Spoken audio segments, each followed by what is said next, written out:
மாற்று. ஆபிரிக்க பாதை கண்டுபிடித்த சில மாதங்களில் இது நடந்தது. இந்த இருண்ட கண்டத்தில் என்னவும் நடக்கலாம் என்று என்னை மிகவும் தயாரித்திருந்தார்கள். எப்படிப்பட்ட தயாரிப்புகளும் சில வேளைகளில் பற்றாமல் போய்விடும். ஆனால் நான் போதிய தைரியம் இருப்பது போல காட்டுவது என்ற தீர்மானத்தில் இருந்தேன். 4 நாள் வயது கொண்ட பாம்பு குட்டிகள் போல அவள் தன்னுடைய கேசத்தை தனித்தனியாக சுருட்டியும் பின்னியும் விட்டிருந்தாள். அவள் சாயும் போது அவையும் சாய்ந்தன, நிமிரும் போது அவையும் நிமிர்ந்தன. பாம்பு குட்டி பின்னல்கள் அவள் தோளை தொட பாய்ந்தது போல ஒரு மரியாதையான தூரத்தில் நின்றன. நீளமான கருப்பு உதடுகளை மெல்ல திறந்து வணக்கம் என்று சுத்தத் தமிழில் உச்சரித்து எனக்கு திகைப்பூட்டினாள். என் 2 கன்னங்களிலும் பறவை தொட்டது போல சின்ன சின்ன முத்தம் சரிசமமாக வைத்து உள்ளே அழைத்துச் சென்றாள். இது எல்லாம் என் நண்பனுடைய சதி என்பதை நான் பின்னால் தெரிந்து கொண்டேன். என் முழங்கால்கள் ஆடுவதை மறைப்பதற்கு என் தயாரிப்புகள் உதவவில்லை. அதிகமான துணிச்சலை வரவழைத்துக் கொண்டு அவளிடம் பேச்சு கொடுத்தேன். என்னுடைய வயதுதான் அவளுக்கு இருக்கும். அவள் பேச்சு சுபாவமாகவும் சிநேகமாகவும் இருந்தது. பாம்பு குட்டி கேச பெண்ணழகியே, குடிப்பதற்கு ஏதாவது பானம் இருக்கிறதா என்று கேட்டேன். என்னிடம் பல பானங்கள் உண்டு, எது வேண்டும் என்றாள். ஆனால் அவள் பானம் எதுவும் தயாரிக்கும் அறிகுறிகள் தென்படவில்லை. 1000 வருடங்கள் என்னுடன் பழகியவள் போல சர்வ சாதாரணமாக என் முன்னே மண்டியிட்டு பின்கால்களை மடித்து உட்கார்ந்தாள். என்னை உற்று பார்த்து கொண்டே தலையை பின்னால் எறிந்தாள். அவள் கண்களின் ஆழம் என்னை திக்குமுக்காட வைத்தது. வசதியின்மைக்கு பழக்கப்பட்டவள் நான் என்றாள் திடீரென்று. ஒவ்வொரு நிமிடத்தையும் நிறைத்து இவள் ஏதாவது செய்தபடியே இருந்தாள். இப்பொழுது இவள் தன் உடம்பை 3ஆக மடித்து விட்டாள். என் முழங்கால்களை மெருதுவாகத் தொட்டாள். அப்படியும் நடுக்கம் தணியாமல் இன்னும் அதிகமாகியது. பஞ்சி முறித்தபடி எழும்பி நின்றாள். ஒரு வீச்சில் சுழன்று திரும்பிய போது அவளுடைய மேலங்கி கடந்து விட்டது. முகத்தில் அடித்தது அந்த வயிறுதான். சுண்டிவிட்டது போல இருந்தது. இதில் எறும்பு ஊர்ந்தால் ஊதலாம், கிள்ளிப்பிடிக்க முடியாது. அப்படி இறுக்கமாக இருந்தது. தொலைபேசிகள் தூங்குவதில்லை. ஆபிரிக்காவின் அகாசியா மரங்களால் மறைக்கப்பட்ட அந்த விடுதியில் ஒரு தொலைபேசி இருந்தது. அதனுடைய ஒலி ஏணி 1 தொடக்கம் 10 என்று இருக்கும். இந்த டெலிபோன் ஒலியை 4இல் பொருத்தியிருந்தார்கள். காதுக்கு இனிமையான ஒலி தருவதற்கு இது பழக்கப்பட்டிருந்தது. பனிக்குளிர் அடிக்கும் காலத்தில் கணப்பை மூடிவிட்டு 10 அடி தூரத்தில் போர்வையால் மூடிக்கொண்டிருக்கும் போது கிடைக்கும் சுகம் போல இந்த டெலிபோன் அடிப்பது காதுக்கு இதமாக இருக்கும். India, Ilangai, America, Canada, Germany, France, England என்று டெலிபோன்கள் இரவு நேரங்களில் நலமானதும் துக்கமானதுமான செய்திகளை சுமந்தபடியே வரும்.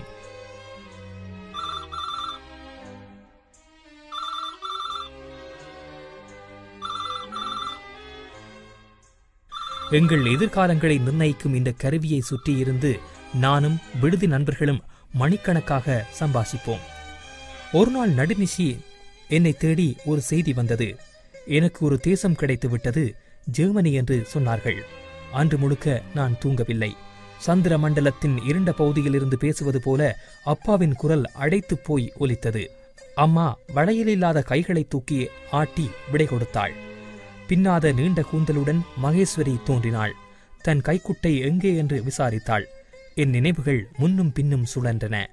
அவற்றிலே கணிசமான பகுதியை பாம்புக்கேச பெண் பறித்து கொண்டாள். அன்று இருள் ஒரு விதமான சுவாலை வீசிக்கொண்டு பிரிந்தது. ஆகாயத்தில் இருந்து கஞ்சத்தனமாக மழைநீர் விழுந்து கொண்டிருந்தது. சில விழுமுன் ஆவியாக திரும்பவும் பிறந்த வீட்டுக்கு போயின. விமானம் 1 மணி நேரம் தாமதம் என்று சொன்னார்கள். இளம் பெண் ஒருத்தி திடீரென்று திரும்பினாள். பாம்பு கேசக்காரி போல உயரமாக இருந்தாலும் முகம் வேறாக தெரிந்தது. ஒரு மந்திரவித்தை போல அந்த பெண் திடீரென்று தோன்றலாம் என்று மனது அங்கலாய்த்தது. இந்த ஆசை வந்த பிறகு இருக்கைகளில் அமர்ந்தவர்களையும் தடுப்புக்கு அப்பாலில் இருந்து வரும் பயணிகளையும் பார்க்கக்கூடுமான வசதியான ஓர் இருக்கைக்கு மாறினேன். வெள்ளை சீருடை அணிந்த இருவர் தடுப்பை கடந்து வந்தார்கள். தங்களுக்குள் ஏதோ பேசிக்கொண்டே பயணிகளை உற்று பார்க்கும் வேலையை செய்தார்கள். என்னிடம் ஞானக்கண் இருந்தது, ஞான பல் இருந்தது. ஆனால் ஞான காது மாத்திரம் இல்லை. அவர்கள் ரகசிய குரலில் பேசியது எனக்கு கேட்காமல் போய்விட்டது. நான் அவசரமாக கண்களை தாழ்த்தி பயண அட்டையை சரிபார்த்தேன். சிறிது நேரம் கடத்திவிட்டு மறுபடியும் திரும்பிச் சென்றார்கள். கருப்பும் சிவப்பும் மஞ்சளுமான ஜெர்மன் கொடிவர்ணத்தை தன் உடம்பிலே பூசிக்கொண்ட லுஃப்தான்சா விமானம் தரையை தொட்டது. 5000 மைல் தூரம் பறந்து வந்த களைப்பு அதற்கு. ஓர் 5000 மூச்சை அடக்கி வைத்து ஒரேடியாக வெளியே விட்டு நிதானமாக ஊர்ந்து வந்து நின்றது. மூடிய நடைபாதை வண்டி நகர்ந்து போய் விமானத்தின் கதவுடன் தொட்டு வழி செய்தது. ஓடுதரை விளக்குகள் மறுபடியும் அணைந்தன. எங்களிடம் இருந்த அரிக்கன் விளக்கை எனக்கு நினைவு தெரிந்த நாள் முதல் அப்பாதான் கொளுத்துவார். பின்னேரங்களில் மைமலாகும் முன் அதை கிலுக்கி பார்ப்பார். அது கொடுக்கும் சத்தத்திலிருந்து எவ்வளவு எண்ணெய் உள்ளே இருக்கின்றது என்று ஊகித்து விடலாம். அந்த லாம்பின் சிமிலியை 10 நிமிட காலம் பழந்துணியினால் துடைப்பார். அளவாக மண்ணெண்ணெய் ஊற்றி திரியை தூண்டி கத்திரிக்கோலால் சமன் செய்து வெட்டி விடுவார். இந்த சிறந்த வேலை வேறு ஒருவருக்கும் பங்கு போட்டு கொடுக்க முடியாது. என் அப்பாவுக்கு இரவில் நீண்ட கனவுகள் வரும். நித்திரை முடிந்து அவர் எழும்பிய பிறகும் அவை தொடரும். என்னை வெளிநாட்டுக்கு அனுப்பும் கனவும் இப்படித்தான் பல நாட்கள் வளர்ந்தது. விரோதித்தனம் காட்டாமல் சாதுவாக பறந்த விமானத்திலிருந்து குண்டுகள் விழத் தொடங்கின. எங்களை சுற்றி சாவுகள் நிறைந்தன. நான் பிரியும் காலம் வந்துவிட்டது. அன்று அப்பாவின் நேரடியான கண்காணிப்பில் சிமிலி துடைக்கும் வேலை எனக்கு கிடைத்தது.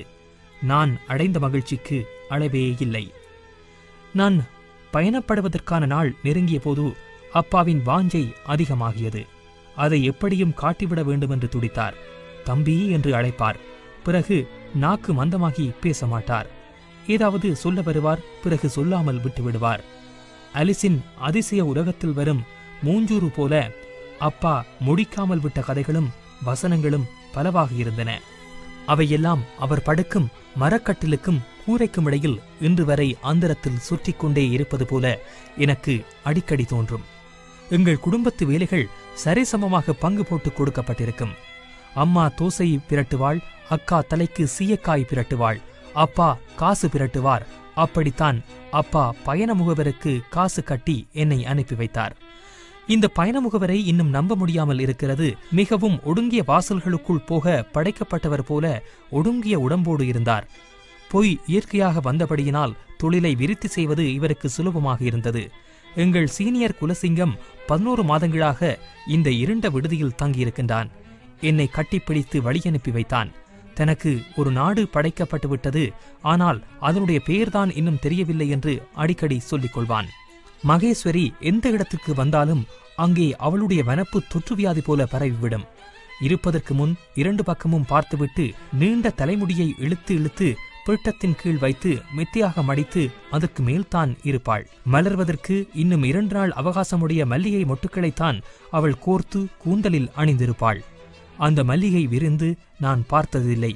விரிய முதல் வரும் ஓர் இளைய மணம்தான் அவள் கூந்தலில் இருந்து வரும்.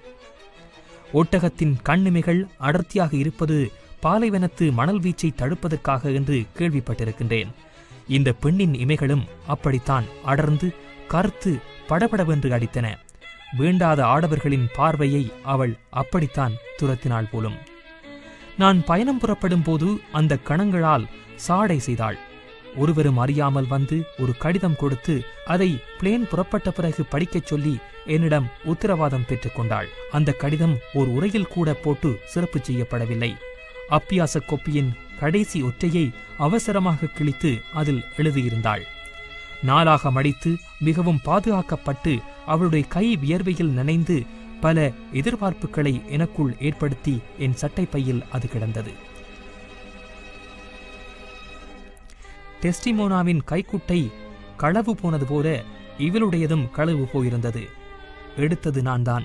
பயணம் புறப்படும் வரை அவள் அது பற்றி ஒன்றும் சொல்லவில்லை. நான் பிரிந்தபோது இதற்கு முன் உபயோகிக்கப்படாத ஒரு புன்னகையை வைத்திருந்து எனக்காக வீசினாள்.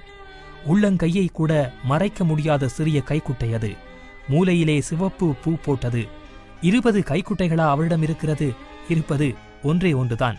எப்படி தெரியாமல் போகும்? அது பற்றி கடிதத்தில் நிச்சயம் எழுதியிருப்பாள் என்று எதிர்பார்த்தேன்.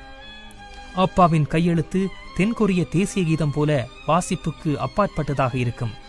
அம்மாவினுடையது கால் கொம்பு விசிறி சுழி ஒன்றுக்கும் தரவேண்டிய மரியாதை தராமல் ஒரு கோபத்தோடு எழுதிய மாதிரி நட்டுக்கொண்டு நிற்கும்.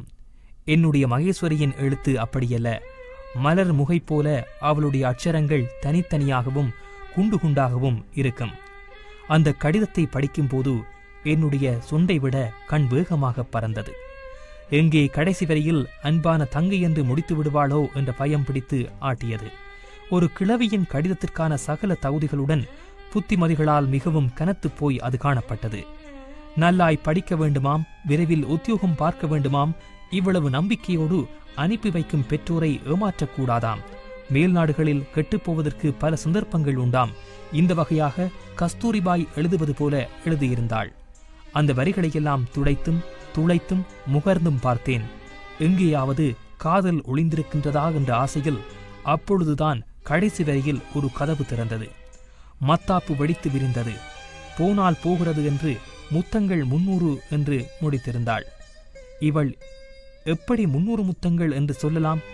ஒரு சின்னி விரலை கூட அவள் தொடுவதற்கு அனுமதித்ததில்லை. 300 முத்தங்களாம். இதிலே என்ன கஞ்சத்தனம்? உண்மையிலேயே சொண்டுகள் வெற்ற கொடுக்கப் போகிறாளா? ஓர் எழுத்துத்தானே. ஒரு 3000, 3 லட்சம், 3 கோடி என்றால் என்ன குறைந்தா விடப்போகிறது? ஏதோ நான் கால்குலேட்டர் வைத்து எண்ணி பார்த்து விடுவேன் என்று பாய்ந்தது போல 300 என்று எழுதி முடித்திருந்தாள். என் அம்மாவின் வாசனை மறந்து கொண்டு வந்தது. அதை ஞாபகத்தில் கொண்டு வருவதும் சிரமமாக இருந்தது. ஒரு நாள் அரை இருட்டில் ஒலிம்பிக் வட்டம் போல அவள் தன் தங்க வளையல்களை நிலத்தில் பரப்பிவிட்டு ஏதோ ஆலோசனையில் இருந்தாள். அந்த வளையல்கள் வெகு சீக்கிரத்தில் என்னுடைய பயணச்சீட்டு செலவுகளுக்கு மாற்றப்படும் என்பது எனக்கு தெரியாது. வளையல்கள் இல்லாத கைகள் முற்றிலும் மாறி என் அம்மாவை அந்நியப்படுத்தின. எனக்கு எப்படி இவ்வளவு துணிச்சல் வந்தது? பயண முகவர் தயாரித்த பாஸ்போர்ட்டில் நடுங்கியபடி பிளேன் ஏறியதும், அப்பா முகத்தை துடைத்ததும், அம்மாவின் வளையல் இல்லாத கை அசைந்ததும், அக்காவின் அழுது வீங்கிய கண்கள் துடித்ததும் எவ்வளவு சீக்கிரத்தில் மறந்து போனது. என் சிந்தனை என்னை அறியாமல் சேனல் மாறி ஆப்பிரிக்க பெண்ணின் வசம் வந்து நின்றது. காய்ந்த சருகிலே நெருப்பு பற்றுவது போல, சில பேரை கண்டதும் 1000 காலமாக அறிந்தது போல ஒரு உணர்வு வரும். இதற்கு தேசமோ நிறமோ மொழியோ தடையில்லை. அவளுடைய அனுபோகம் என் பயத்தை துரத்தியது. உடல் கூச்சத்தை துறந்தது. இந்த கணத்திற்காகவே நான் படைக்கப்பட்டது போல உணர்ந்தேன்.